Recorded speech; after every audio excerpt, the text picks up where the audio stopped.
audio and photographic evidence. Make friends and comment on their findings. Join today for free at ParanormalWarehouse.com. Hi, this is Dave Roundtree, author of Paranormal Technology, Understanding the Science of Ghost Hunting, lecturer, author, and paranormal researcher.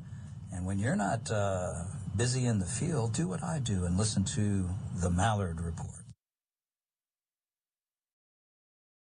Hey everybody, it's the Mallard Report.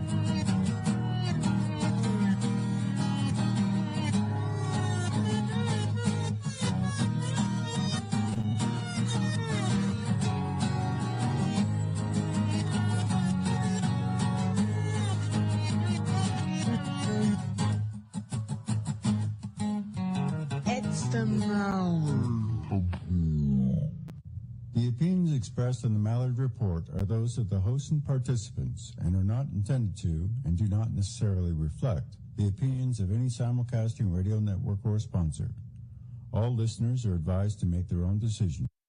That is right. Make your own decisions. Be smart out there, everybody. I hope everybody's having a good evening or afternoon or morning, whenever you may be listening. However you may be listening. My guest tonight is the one and only Thomas Fusco. He's around somewhere. We'll be getting him here in a second, but I want to take everybody to his website, cosmicveil.com. VEIL.veil. That's veil. Cosmicveil.com. Go over there. It's a clean looking site. It's a great looking site, and the focus of our conversation tonight is going to be Chapter 1. And guess what? It's on his website for free, and if you like it so much, go over and click buy the book, because I know that I've been reading his book for a while now. And I'm not saying this just because he's on tonight. It's a good book. It's a good read. It's taken me longer than I've wanted to because it's making me think, which is, I think, the idea of any good book. So, but that's okay. You're allowed to think once in a while, outside the box, be a little different with things, especially when it comes to the paranormal. I encourage you to actually think differently in this field and learn what I don't want to say spirituality or physics, but that's all combined in an impossible format when you go to think about it. It's just not that easy. And that's what we're going to be talking about tonight, the science, the religion, the spirituality, how this all meshes together, and how it's meshed together over the course of time to bring us to the present day, and how things are going to develop going forward, and how Thomas's theory fits into all this mess of different pieces and parts. And it's all moving, and there's so many different ways to look at it. It's really quite impressive. So it's just an interesting scenario. How science, like I was telling Thomas, I was talking to him a few minutes ago, how I look at things the way I did when I was a fundamentalist religious believer, and in parts of his book, and I read it again through those eyes, and then I just read it as I believe now, and take it for what it's worth now, and see things, and then I put the science hat on, because at one point in our lives we were all that very deep scientific believer. When we were in science class, everything that teacher said was fact. Like the sky's blue for this reason and this, that, and the other. So it's important to realize what's going on. Because it's not all, just because it's in a book, whether it be a science text or the Bible, doesn't mean it's necessarily factual. So it's an interesting how you have to percept. I'm not making words up, I guess. I'm just changing how they're used, but interesting to stretch your mind. I hope everybody has taken an opportunity to go over to his website, or go over to mine, and I'll be posting the links out to his website here in a second. I'll be posting them in the blogs and everything else as we go through. So as we do that. Excuse me as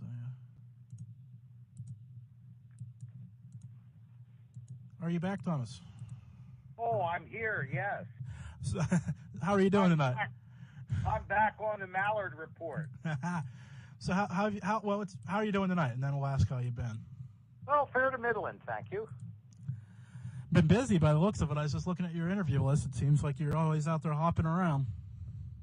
Yeah, I've actually had a little bit of a slow month this month. I only have 8 interviews booked so far. He says slow, and I think that's enormous, but that's here or there. So I was just telling people about a little conversation we had off air about how the first chapter, I keep going back to it. I'm 3 or 4 chapters in, but every once in a while that just wraps me back, and I guess it's hard for me to move on when I don't have it. I know I'm never going to have a firm, solid grip on it.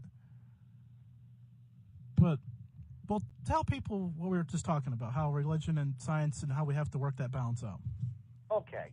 All right. You know that one of the avenues by which I've been able to make some of the conceptual breakthroughs that I've made is to look at things a little differently. You know, there are mysteries of our times that I believe are still waiting to be solved, not because we're not smart enough, not because we don't have enough information, but we're just looking at it the wrong way. Or we don't have a way to look at it correctly. It's either lacking that way of looking at it or looking at it in the wrong way. One example is the force of gravity, that since the 1800s, we have attempted to understand gravity as a fundamental force. Now, in science, force has a very specific definition and a very specific implication with it. We're talking about something that's conveyed by particles that propagate themselves as waves. And so when we look at electromagnetism, for example, we have an electron that propagates as an electromagnetic field with a wave. And so that creates the effect that we know as electromagnetism. The strong and weak nuclear forces,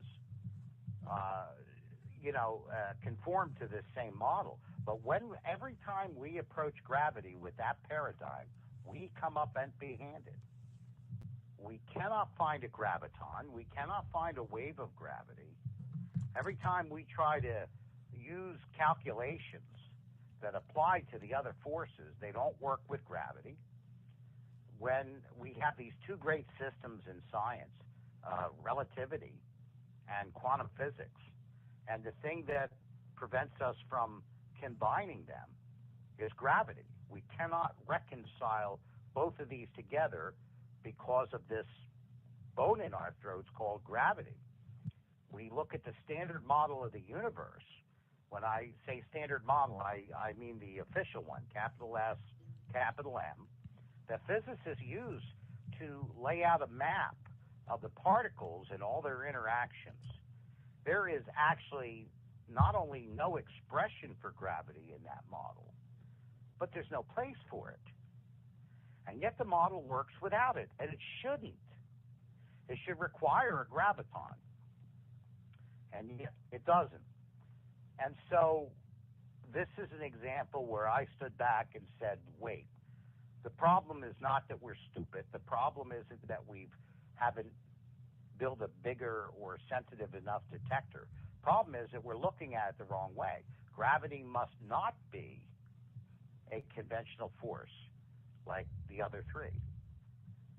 And so once you break that bond in your mind, that bondage to that paradigm, that old paradigm, it opens up your mind to be able to look at things from a different viewpoint.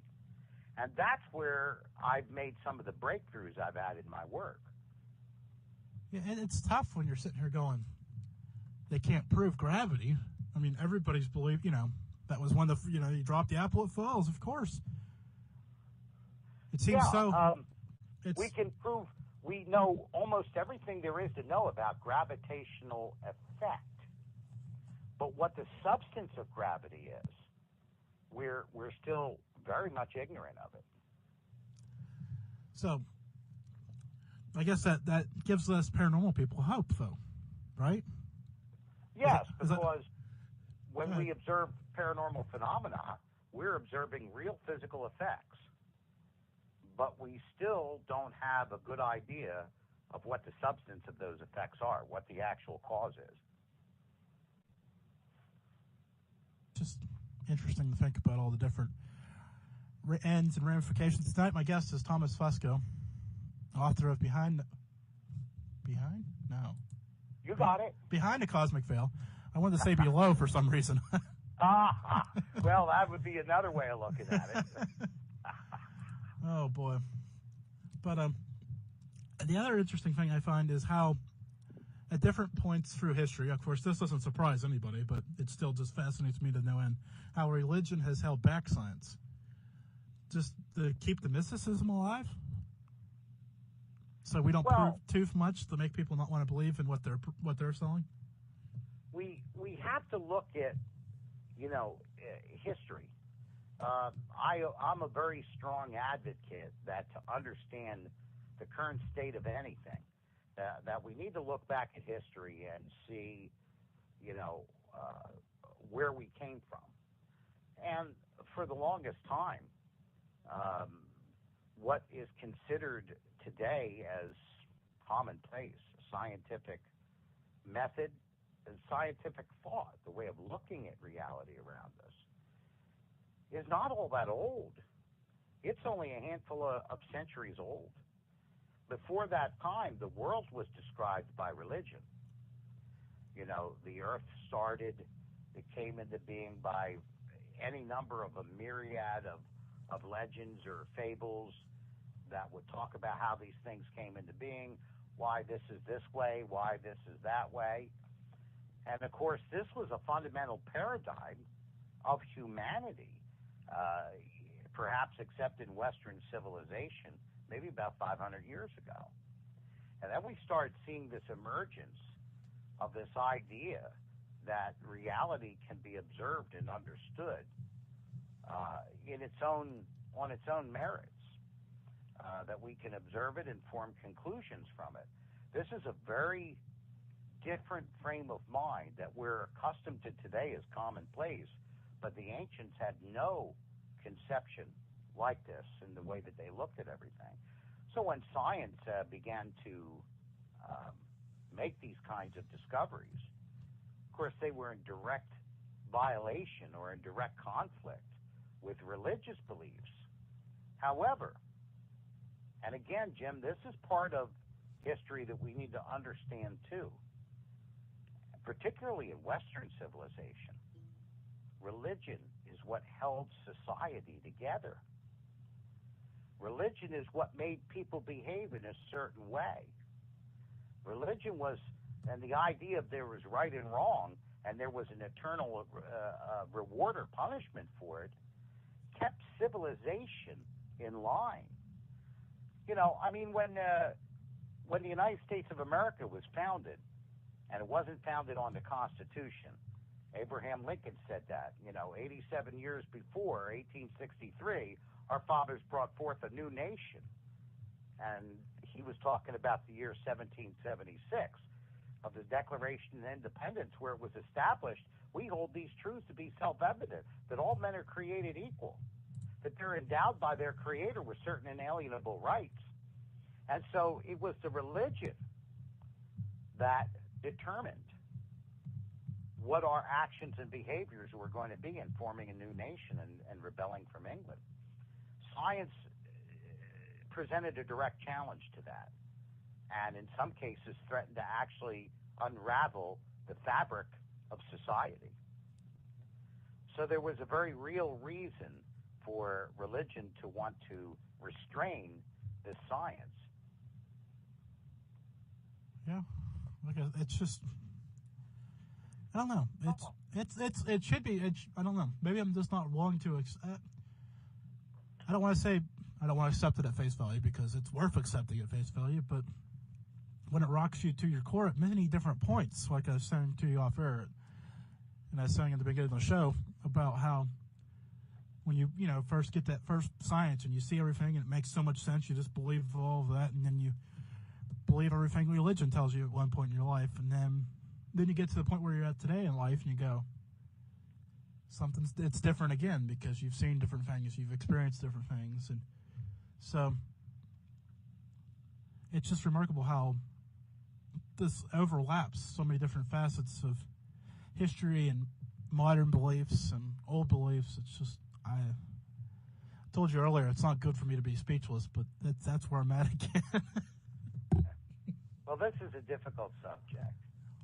You know, I've taken on something that has, you know, as I say in my promotional material, that has, you know, has avoided or escaped, you know, mankind for generations. And I've taken on a big, giant enchilada.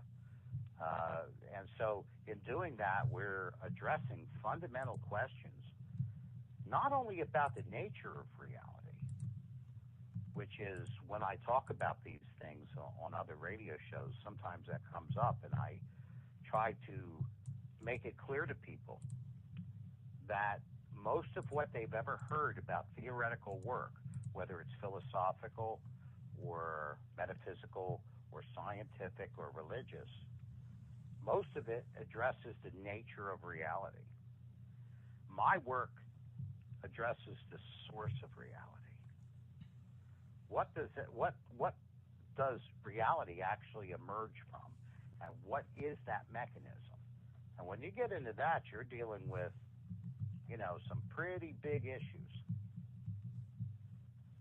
Yeah, I was going to say, it's not a light topic. You know, the first time you told me it took you 20 years to write your book, I'm thinking, that gives me hope for my book, but after digging into your book a little bit, maybe I shouldn't have so much hope for my book, because yours is head and shoulders above anything that I'd put together. And I'm not saying that because you're on the air. I'm telling you that. I'm just saying that because it's the fact. So. Well, thank you very much. But, you know, every book has its own purpose. People are surprised that this is not the first book I published. The first book I published is rather mundane in comparison. It's you know, it's a treatise, so to speak, on a certain aspect of collectible fishing tackle. I never would have. I mean, I would have guessed you were a fisherman, but I never would have guessed that would have been the first one. It's called The Complete Guide to Bill Plummer Lures and the Early Tackle of Harrison Industries. If you look up that title, you'll find Thomas P. Fusco is the author. You're just a man of many hats. If I could get one to stick on my head long enough, I might actually earn a living with it, too. Or find the right one. Yeah, it's just, yeah, be nice to have one of those, wouldn't it? Or just have a big hat full of money. Doesn't even have to stay on your head. When I wrote either one of those books, particularly this one, too, I never envisioned it to be a bestseller. This was a book that was going to appeal to those individuals who really have this something inside themselves that yearns to know what the nature of reality and existence is. I think that the majority of the human race conducts their lives in a way so that they can somehow cheat that they can stay one step ahead of reality, so that they can bypass reality or twist it to what it is they want to do without having to face what the hard facts of reality are. So just on that philosophy alone, you know, it's going to be what I might call a minority read. You know, it's not going to be ever on the New York Times bestseller list. Yeah, that's okay, though. But I guess, well, on one hand, it's good that you're out there producing this kind of content that makes people think, but on the other hand, it's not good for the the paycheck. But I guess you can't have both. You can't have your cake and eat it too, I guess, and when you're trying to do this kind of stuff. So, well, you have to, you know, you have to be true to yourself. And, you know, this is one of the reasons why I had to self-publish. Because publishers today, mainstream publishers, if they don't see a potential bestseller, they don't want to touch it. There was a time in the world when certain books were published because publishers would say, this deserves to be published. This merits being published. But today that isn't the case anymore. It's about how to identify a book. They have like maybe 4 different classes of books. This falls under category A, B, C, or D. And we can sell it to audience A or audience B or audience C, or maybe a combination of B and C on this particular book. And, my book is A, B, C, D, E, F, G, H, I, J, K, L, M, on, so on and so forth. It's like, we can't figure this out, man. We can't assimilate it. So this was something that had to be self-published because it wasn't going to fly in the mainstream press. No. I can easily see that, but I think it's something that I hope my listeners take too and pick up and read, or try to read like I'm trying to. But like I said, it's very well written and it's very intelligent. It makes you think, and I think that's the greatest compliment you can give somebody when they write a book, is that you have to put it down and think about it and mull it over and pick it back up and all that stuff. Well, and what I wanted to do is not only lay out this theory and this model of reality and show how it answers so many questions in a uniform and consistent and actually relatively simple way. Trust me, anybody listening, I can tell you right now, my conceptual theories that I lay out in this book is like reading, Dick, Jane, and Sally in nursery school compared to trying to understand string theory. He's right. It's easy. I haven't had to look up a word yet.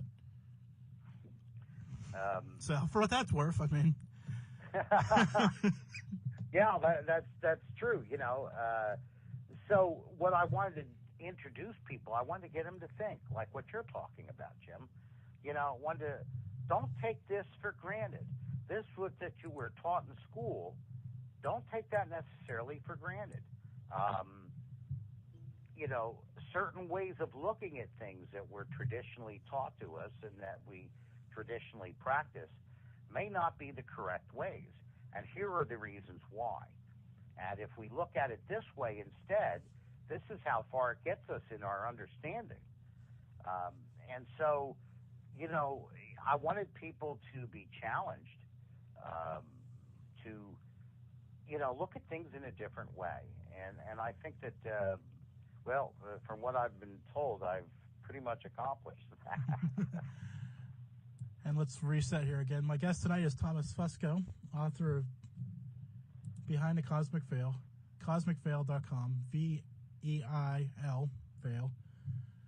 I want to do a little reset. Well, I want to change the question lining for a minute because I know that we've kind of beat the old guard up. Let's talk about the future moving forward. What you want to talk about more scientific advances with the paranormal investigators? Okay. So what do our standards need to be? I guess is the easiest. There's a lot of people out there floundering around, but give me a however you want to word it. Just go, to where I'm headed with okay. that. So. And last time we were on, I was on your show. We actually got involved with this a little bit and started talking about it. We kind of took it on a tangent. At least I did. But the first thing that paranormal investigative teams, what they need to do is to ask themselves honestly, why am I doing this? Because there's a lot of different reasons, a lot of different justifications that we find within the paranormal community. Now, for some of those people to say, look, I just want the experience. I want to experience these freaky, weird things. Well, when they experience them, that's an end in themselves or in itself. They're satisfied, and they don't care whether they accomplish anything past that point. And that's fine. But for those particular people who want, as part of their goals, to really understand what is going on, we cannot do that without a scientific aspect or dimension to it. because the physical world does conform to the scientific approach. When you observe something, that's physical. It's dimensional because it's observable. If it wasn't physical and dimensional, we could not observe it. We could not experience it. So consequently, it should be able to succumb with the right understanding to science, to a scientific understanding. And when we start to look at things that way, we get a different perspective. To give you an example, we have investigative teams out there working with scientifically designed equipment.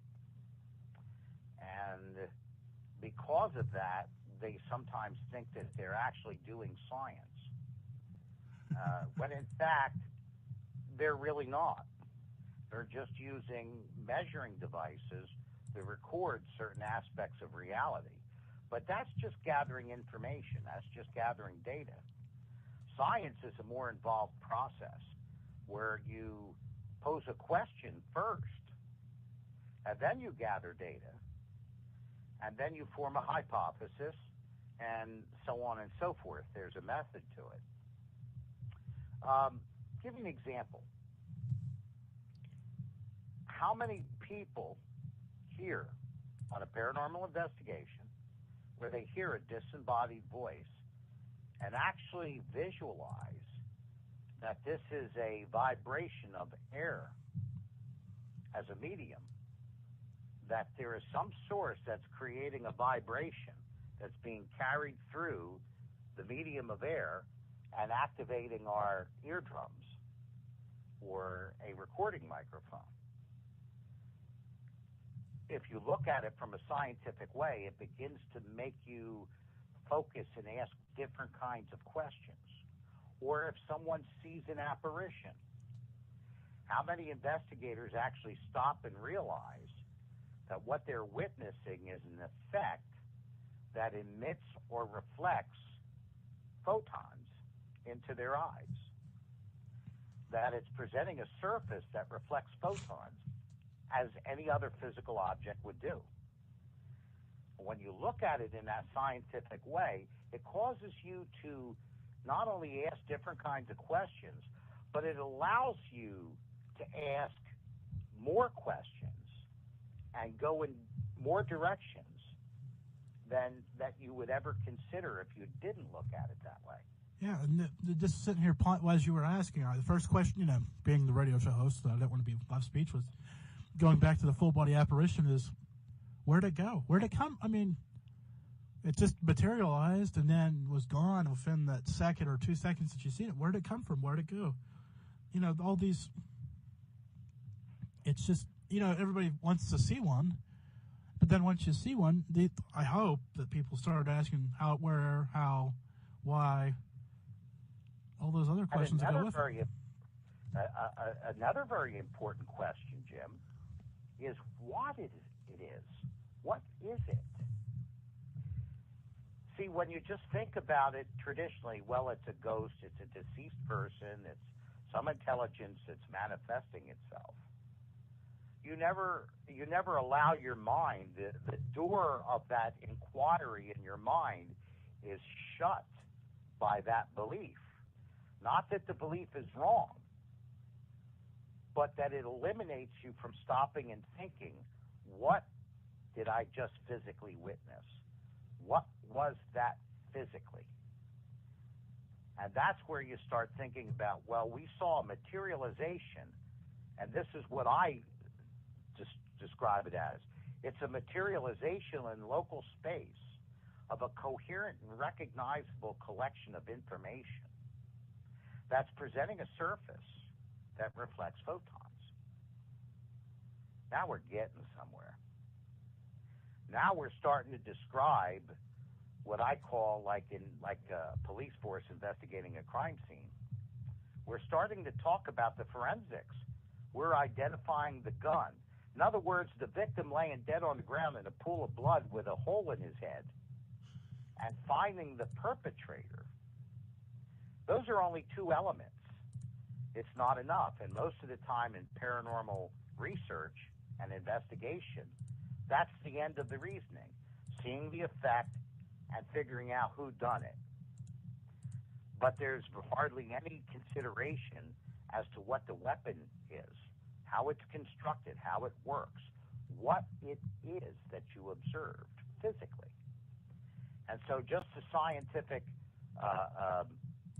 way of thinking, the scientific method, if you bring it into an investigation, it allows you to reach out into areas that you wouldn't have. I mean, we know, I know many of your listeners have heard you interview David Roundtree. They're familiar with his work. One of the things that distinguishes him from other paranormal investigators isn't that he's more brilliant. He looks at it scientifically. He brings his scientific background and the scientific method into his investigating. And this is what's caused him to come up with these very unusual ideas and develop some very wonderful equipment that allows us to research a haunted site in a way that's unprecedented. It's from that scientific perspective. Yeah, he's wonderful. He was actually on last week, so if you're looking for a David Roundtree interview, you don't have to go too far back to find one. But I have a question here in one of my multiple chat rooms that wondering what the observation does to those being observed. Of course, we're talking about the spirits here, but that's an interesting question too. Yeah, could you phrase that again, Jim? Could you ask me that wondering again? What the observation, the investigation does to those being observed. Because, as you know, when you're sitting around doing something and somebody's watching over your shoulder, you tend to act a little bit differently than you would if you were just going about your daily chores without somebody watching you. So, if I understand the correction, the question correctly, is that would the observation change based on? Would the spirit change their behavior based on somebody watching them, as opposed to just going about their daily routine? Well, that's a good question. I mean, assuming that we're dealing with a non-material and immaterial, intelligent collection of information, which is what intelligence is. It's a coherent collection of interactive, active, information. Sure, there's going to be a change. That intelligence is going to act differently when it's interacting with another intelligence than what it is by itself, or what it would by itself. However, that doesn't mean that a disembodied voice, and this is a good point, this is what I'm trying to make, that doesn't mean that an apparition or a disembodied voice manifests in a different physical fashion or according to a different set of laws and principles. Would a person holding a baseball bat behave differently if they were standing at home plate and being pitched to, or if they were standing in a gang being approached by another gang for a fight? Of course. They would do something completely different with that baseball bat. But the baseball bat would still manifest the same. It would have the same physical principles, and it would be used to the same effect. You see what I mean? Yep, I follow you. It's just, one of those, it's another interesting question because, you just assume that you're going to, well, especially, I don't want to say assume. That was a bad word. But I'm going with it for this assumption. Hey, it's your show, man. Because we always assume that, the spirit's going to act the same when the investigators walk in. Not, just because you get these claims of a haunt or activity or whatever, however you want to phrase it, and we just assume that it's just going to be there for us. And I don't think it necessarily always is because, if they're intelligent to a point, it's just I wouldn't be talking to strangers in my house. I guess is where I wanted to put that at. And now, see, for me, Jim, my way of looking at this, my objective, my goal is different. Okay, well, go for it. Lay it out here. Yeah, and not that, what we're talking about is basically, again, relating it to a police investigative team or detective unit. We're talking about the criminology. We're talking about who done it and the motivations and the victim and their interactions. And that's valid. What I'm talking about is the physics of it. I want to know about the forensics. So here's where my reasoning goes. This is what I'm looking for. I'm not as concerned about who done it and why. I'm more concerned about the physics, the way the universe is put together that can allow paranormal phenomena to take place at all. And we know that it's a very specific set of laws and principles, what I call paranormal mechanics, because we see the same kinds of manifestations in all these different sites. We've been recording them for many, many, many years. So there has to be a set of principles that govern them, that are scientifically obtainable and understandable. Otherwise, they wouldn't happen physically. Now, let's take it a little bit of a step further than that to give you people an idea where my head's coming from. We've all heard of poltergeist activity. We consider it as an aspect of paranormal phenomenon, and we do see poltergeist-like activity at haunted locations, like doors opening and closing, things being thrown across the room, people getting objects thrown at them. These kinds of things are all poltergeist activity. But there have been instances where the source of this poltergeist activity, as far as the criminologist is concerned, has also been traced to someone who lives in a house where this activity is taking place, like a adolescent girl, a girl going into puberty. That seems to be a very common theme. And I know you're familiar with it, and most of your listening audience is. So here's the way my reasoning goes. This is when I talk about breaking down barriers with a new paradigm.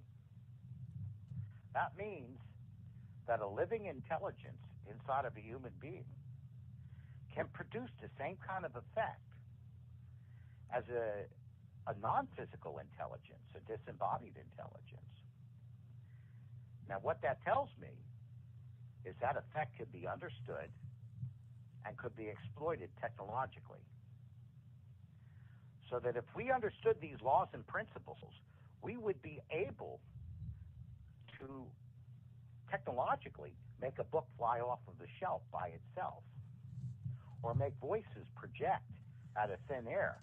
How do you like that for a means of communication without a radio? As you were saying that, I'm thinking, boy, that'd be great. I could just project my show into everyone's house. Amen. So this is where my mind is. And once you hear that idea, people say, oh, yeah, that makes sense. It does, because it's consistent with our observations. So for me, if I was a paranormal investigator, I would see myself as part of a front line, so to speak, of humanity that is going in and interfacing with one of the final frontiers. We've examined everything on land. People say that space is the final frontier. It is a final frontier. Understanding the paranormal is one of our final frontiers also. When we understand that, what that will represent for what we can do for humanity to change the world is mind-boggling when you start and think about it. One of the later chapters of my book deals with that, fantastic possibilities. So this is where I'm coming from. And I really would love to get more and more paranormal investigators to see themselves in this way and to start adapting some of the scientific approach that's necessary for us to make this breakthrough for humanity, like the things that David Roundtree has described and set up and practiced. But you have to find people who are simply not satisfied with seeing how many EVPs they can collect. and hanging them on their wall like a fishing trophy. Or, you know, going in for the thrill, and when they get the thrill, that's the end. They've had their satisfaction. That's all well and good. We need to call upon the people who want more, who want to do more, who want to be more, and want to achieve a goal that's greater than their own personal satisfaction. And those are the people that are going to help change this field into a mainstream discipline that's going to be a part of established physics. It's just remarkable. I'm still pondering the benefits of throwing something across a room without having it done. Like just you know, thinking about it or pushing it into something, you know, just through without having wires and bells and whistles and just having it done. I mean, it seems when you explain it, it makes so much sense to me. But it's just so hard. Again, but you're sitting there wrapping it, trying to wrap my head around it, and it's just not happening. It's just remarkable to think about. My guest tonight is Thomas Fusco, behind the Cosmic Veil. And there was another book, the fishing book. I guess I won't mention that again. If you need, no, that's all right. if you want to hear about Thomas's fishing book, rewind the podcast a little bit here. Once it gets posted, you can get all that information. Yeah, you know, let's talk about the poltergeist a little bit more. Okay. Because I'll show you. This is another example. You and I have talked before about how certain preconceptions cloud the thinking of paranormal investigators, so they're not really seeing the true nature of what's taking place in front of them. One of the biggest misconceptions in paranormal research, in metaphysics and parapsychology is to be thinking incorrectly about the concept of energy. So let's take a look at a poltergeist activity. Now, people think about an individual when it's associated with a person who lives in a house, like the adolescent girl, or even a disembodied spirit that's projecting some sort of energy that's making an object move. But that explanation, Jim, fails when we have these documented reports of things like sofas and beds and refrigerators and big TVs, the old-fashioned CRT kind, flying across rooms and moving by themselves. You know, people come home and find all the furniture piled up against one wall. Wouldn't that be great if you were moving, though? Yeah, as long as you could direct it. That's my whole point. We could learn to direct that. It would be great.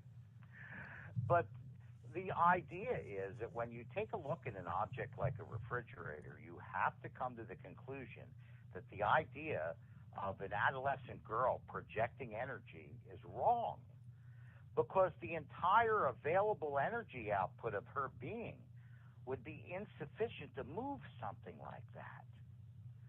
You know, she would also have to require, even if she was very strong, she would require the energy that's contained in her physical limbs in order to wrap her arms around it and move it. And when you understand E equals MC squared, you're talking about amount of, if your hand was instantly converted to energy, it would be like a nuclear bomb. It would wipe out so many square miles around you, flatten them. So this energy, it's impossible for energy being projected from an individual to move that refrigerator. Something else is going on. If it was energy and pure energy, the kind of field that it would generate around that object, cause it to be picked up and moved, would be so dramatic that it would probably catch everything in the surrounding area on fire. It would be the kind of a ball of energy, the likes of which a house wouldn't be able to withstand it. Now, according to my theory, the way these things are happening is that the space that is surrounding that object is being manipulated. And in that instance, something can be moved through space without the requirement of energy. It only requires the bending and manipulation of the surrounding space-time that envelops that object. Now, that is consistent across the board with all the poltergeist-type activity we see.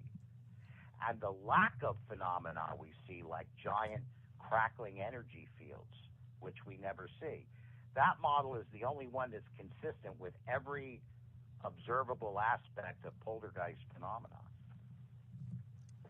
Yeah, it's just remarkable to think about the energy that it takes to move. We'll just stick with the refrigerator. Having done it a few times, it's just like, and then to hear it just moves by itself, it's just remarkable to comprehend how much energy it would take for, well, just raw energy, I guess. Yeah, and here's our challenge.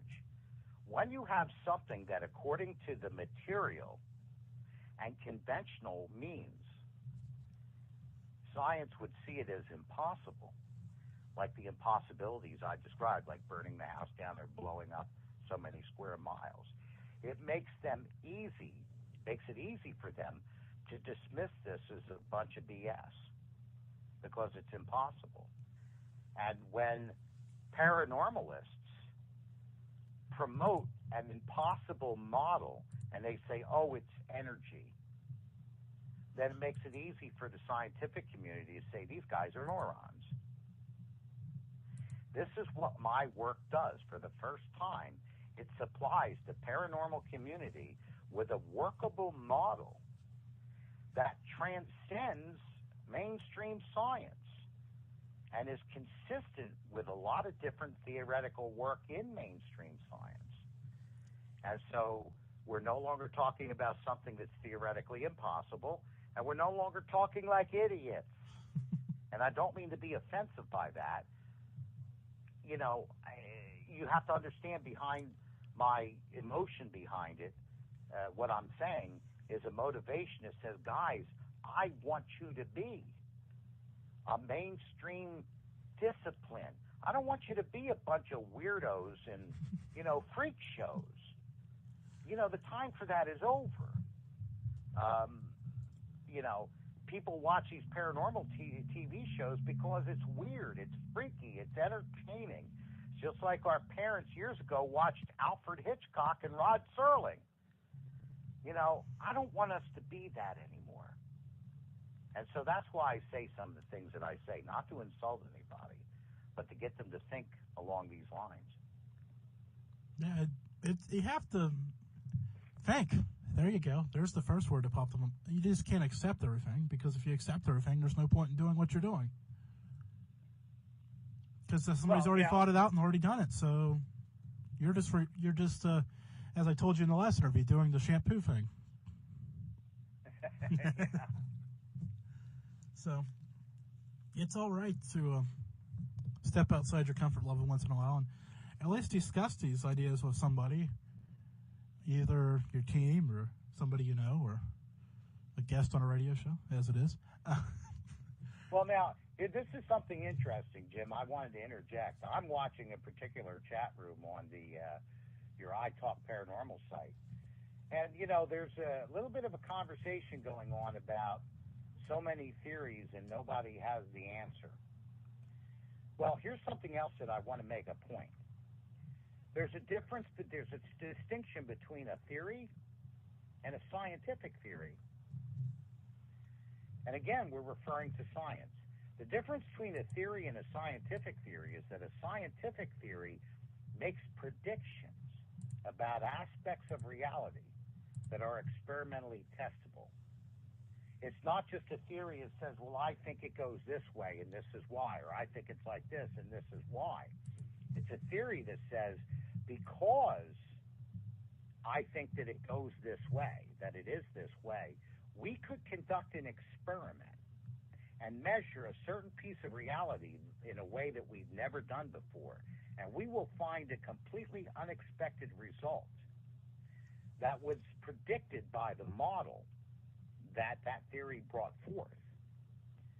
And so this is what differentiates my work and what's come before it too. My work makes actual theories or actual predictions that are experimentally testable. And some of the results, or some of the results that it predicted, had already been discovered by David Roundtree before he and I met. That his experiments have produced results that were predicted by my model independently of one another. Now, anybody that's scientifically trained and hears that realizes that paranormal investigation and paranormal research has just entered a new realm, a new level that it never had before. So, yes, everybody has opinions, but some opinions are qualified. And yes, everybody's got theories, but hardly anybody in this field has a scientific theory. David Roundtree has one, and I have one. And they're similar. They're not exactly the same, but they're close. Both right? models, his model's a little different than mine, but they both predict the same kind of effects, that if we took a certain kind of a device and measured in a certain way a paranormal event, we would find a result that was unexpected and unpredictable by other models. And so his model and mine both do that. So there you go. Time to check out the book, and you need to do that. You need to go over to cosmicveil.com, VEIL.com, for those who are thinking about it. If you want to hear Thomas again, he's always got his radio show appearances going up there, and place to buy the book. And I feel like I'm missing something on there, but that's okay. Hey, we got time for another comment here? Yeah, go for it. All right. There's a comment in the chat room that says, predictions don't mean answers, but give options to a problem to believe found the final destination. I know the wording isn't right. I disagree. The thing that powers your house was built upon an experimental prediction made by a man named Nikola Tesla. That's a fact. That's an answer. And the very electricity that you're running your equipment on right now is the proof. Einstein predicted that space was bent and it was curved around objects. It took 19 years before the experiment was done that verified his prediction, and it has changed everything. It has allowed us to do things in science and to actually do things in space with spacecraft that were impossible before. So no, when a theory makes a prediction and that prediction is proved out experimentally, that actually is an answer. Now, unfortunately, there are some people in this field that thrive on no answers. In other words, that's what's exciting about the field to them, that there are no answers. That's what satisfies their desires. If somebody has an answer, that threatens their reason for being in the field. If there was no mystery to Alfred Hitchcock, nobody would watch it. So that's something that, again, we have to overcome as a community. That we have to realize that there are people that war against finding an answer because it doesn't satisfy their particular desires that they're fulfilling by being in the field. Yeah, there's a lot of them. We were talking about that the last time you were on, and I'll repost that link to one in this blog so people can listen to that too, because it's worth the listen again. Trust me on that one. But boy, we're rapidly running out of time again. We manage to do that quite often. Oh yeah, absolutely. But that's when you know you have a good guest. Never fear. Let's see. Hold on. Let me get my list up here. I thought about having this open earlier, but you'll be back April 2nd. Yes. I know Fallen, April 2nd. Too bad my show wasn't on April Fool's Day. I could probably have some fun with some people, but. Well, once again, Jim, I just want to say to everybody that's listening, I'm not trying to insult anyone or demean anyone or devalue anyone. I want to get people to think about things in ways that they never have before or never thought it was possible to think in these ways before, so that we can advance this field to a place where we really are conquering that final frontier for humanity. it's important to think, even just thinking about what we've just talked about tonight. And if you got questions, send me an email at report@mallard.com, and I'll forward them to Thomas for you. Or you could find him on Facebook or via his website. You can just directly ask him the questions if you want. But it's important to at least think, and if you've got a question, I'm sure he'll be willing to help you out with the answer. If your email box explodes, I'm sorry in advance. But you just got to think and evolve and change your world before you try changing everybody else's world. There, that was nice. I like that. So one last mention for the website here. Cosmic Veil, VEIL.com, where you can go pick up the book, read the first chapter, find out when he's going to be on other shows. If you didn't like this show, trust me, he's worth listening to over and over again. So that was harsh. Of course, I said it myself. So got a few minutes left. Anything else you want to throw out there before we run out of time?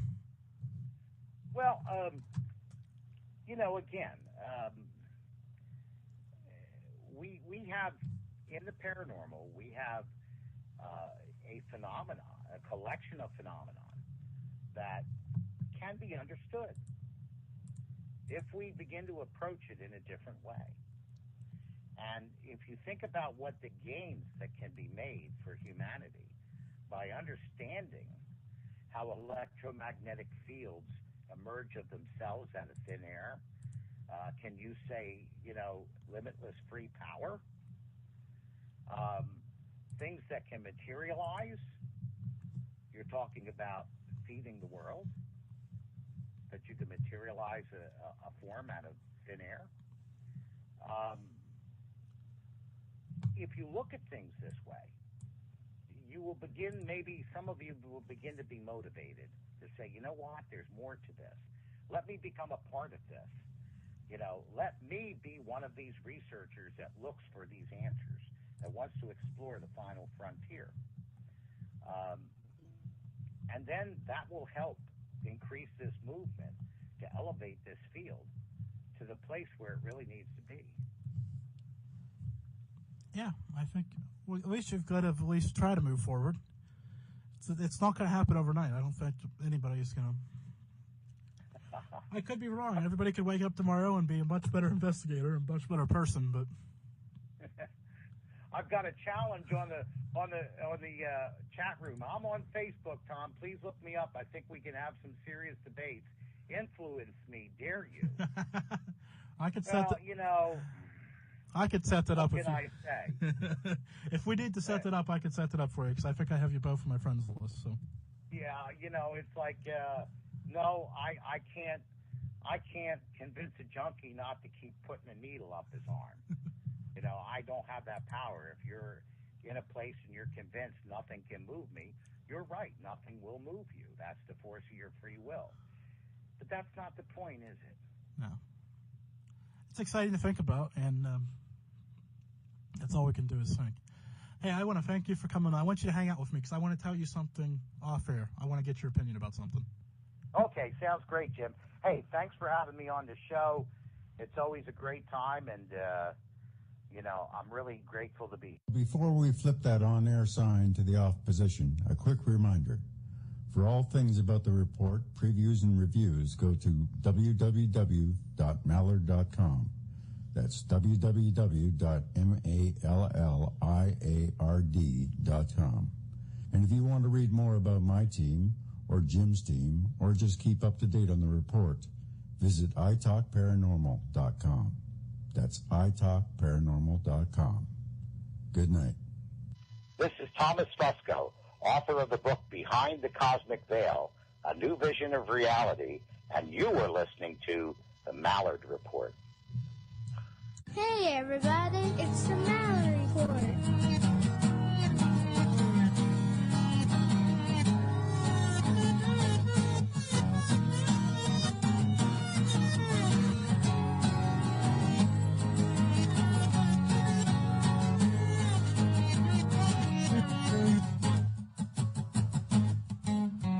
It's the Mallard